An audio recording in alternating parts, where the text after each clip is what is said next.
Hello student, today we will do sum number 11 of exercise 1.7. Okay, see the statement. The cost of 2 is a 1/3 meter of cloth is rupees this and find the cost of cloth per meter. Okay, let's see. इसमें ये है कि statement में बोला गया है कि अगर 2 इज़ 1/3 मीटर क्लॉथ है और उसकी कॉस्ट इतनी है और अगर 1 मीटर अगर क्लॉथ लेना तो वो कितने रुपीज़ में आएगा।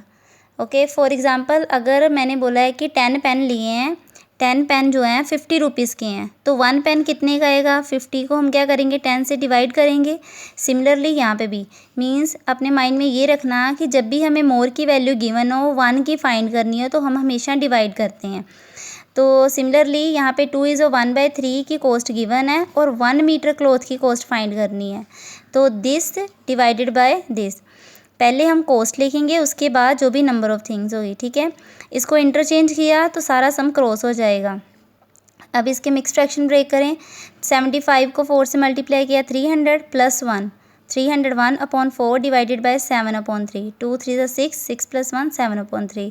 फिर सिमिलरली है कि डिवाइड को मल्टीप्लाई में चेंज करेंगे और राइट साइड में जो फ्रैक्शन होगा उसका reciprocal. After that cut the value, 7 1 ज़ा 7 एंड 7 4 ज़ा 7 3 ज़ा, ये 7 के टेबल पे कट किया है। एंड 43 को 3 से मल्टीप्लाई किया 129/4 एंड इसको 4 से डिवाइड करेंगे। ये अगर डिवाइड करना है डिवाइड कर लो, अगर मिक्स फ्रैक्शन में रखना है मिक्स फ्रैक्शन में भी रख सकते हो। ओके, नेक्स्ट है sum number 12। See the statement, by what number should -33/16 be divided to get -11/4। कि -33/16 को किसके साथ डिवाइड करें कि हमारे पास 11/4 आ जाए। So we consider a number x, तो हमने एक नंबर आर्टिफिशियल नंबर कंसीडर किया x and -33/16 divided by x, क्योंकि उन्होंने बोला था इसको किसके साथ डिवाइड करें then we get is equal this. तो अगर गेट है तो गेट वाली टर्म जो होगी वो आपने इस साइड पे लिखनी है। ठीक है, उसके बाद डिवाइड के साइन को पहले मल्टीप्लाई में चेंज करना है। उसके अगर मल्टीप्लाई में चेंज करेंगे राइट साइड वाली जो टर्म है उसका रेसिप्रोकल होगा। इसका नहीं करना, इसका जस्ट करना है। ठीक है, क्योंकि ये लेफ्ट हैंड साइड है और अब ये मल्टीप्लाई की फॉर्म में है। अब आपने इसको लेफ़्ट से राइट साइड में शिफ्ट करना है। जब शिफ्ट करोगे तो इसका जो है जी, ये जो फ्रैक्शन है इसका रेसिप्रोकल हो जाएगा। ओके, एक और बात कि जैसे अगर बीच में डिवाइड हो, आप सीधा नहीं उधर लेके जा सकते हो। ओके, क्योंकि ये रॉन्ग हो जाएगा। आपने क्या करना है, पहले डिवाइड को मल्टीप्लाई में चेंज करके ये राइट टर्म का रेसिप्रोकल करेंगे। उसके बाद अब ये 1/x इधर रहेगा, उसके बाद ये शिफ्ट हो जाएगा। ठीक है, आफ्टर दैट फिर रेसिप्रोकल करके अब कटिंग कर देंगे। 11 1 ज़ा 11 3 ज़ा 4 1 ज़ा 4 4 ज़ा एंड माइनस माइनस कट और 1/x इज इक्वल टू 4/3। और हमें सिर्फ x की वैल्यू चाहिए, इसीलिए हमने दोनों साइड पे रेसिप्रोकल कर देना है। ये नहीं है कि एक साइड पे हमें x चाहिए और आप एक साइड पे कर लो और इधर 4/3 रहने दो, फिर वो रॉन्ग हो जाएगा। अगर रेसिप्रोकल करना है तो फिर दोनों साइड पे होगा। ओके, ये x ऊपर चला जाएगा, जैसे नीचे 1 है तो 1 नीचे लगाओ या ना लगाओ, ऊपर की वैल्यू होती है नीचे वाले की नहीं। ठीक है, तो 4/3 तो वो कितना आ जाएगा 3/4। Next sum number 13, divide the sum of this and this by the product of this and this. तो हमने डिवाइड करना है, किसको करना है डिवाइड, सम ऑफ दिस, इन दोनों का जो सम होगा, जो इनका आंसर आएगा, by the product of this, इन दोनों की जो मल्टीप्लिकेशन होगी उसके आंसर से डिवाइड करेंगे। Okay, let's see sum number 13। तो पहले मैंने ये 13/5 प्लस 12/7 इन दोनों को प्लस किया है एंड उसके बाद दो नेक्स्ट 2 फ्रैक्शन है उनको मल्टीप्लाई। ठीक है, और इन दोनों का जो सम है उसको हमने डिवाइड करना है इन दोनों की प्रोडक्ट से, इसलिए ये प्लस वाली अलग ब्रैकेट में लिख दी, ये मल्टीप्लाई वाली अलग, और सेंटर में डिवाइड का साइन डालना है। अब जब भी हमें पता है कि कोई 2 फ्रैक्शन हो और वो प्लस माइनस की फॉर्म में हो तो उसको एलसीएम लेके सॉल्व करते हैं। 5 और 7 का एलसीएम 35, 35 को 5 से डिवाइड किया 7, 7 × 13 -91, 35 को डिवाइड किया 7 से 5, 5 × 12 60, plus minus minus 91 - 60 -31/35 and divided by 31/14। क्योंकि इनके बीच में कोई भी कॉमन फैक्टर नहीं है कि कटिंग हो जाए, इसीलिए मल्टीप्लाई करेंगे न्यूमिनेटर को न्यूमिनेटर से, डिनोमिनेटर को डिनोमिनेटर से।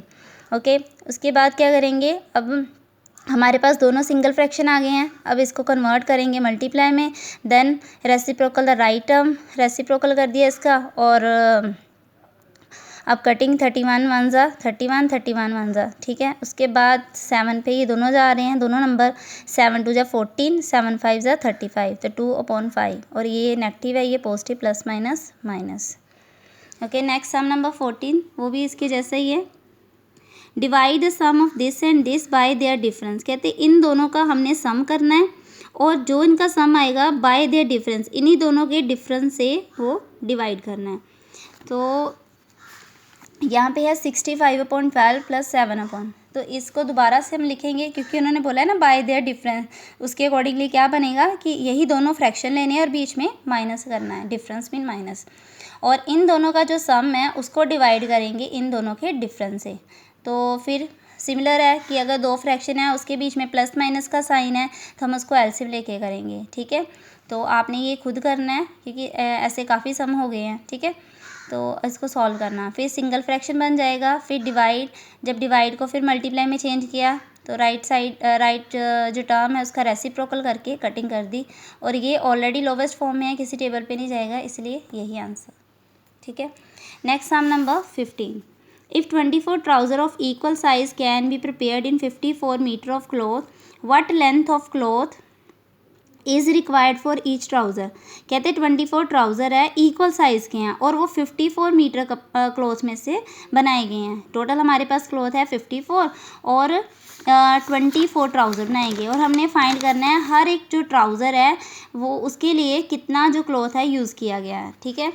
तो पहले लिखेंगे total cloth is equal to 54 metre and number of trouser 24 and length of cloth is required for 1 trouser, 1 और ईच मीन्स एक ही है, ईच मीन्स हर एक का ट्राउज़र के लिए कितना है, ठीक है।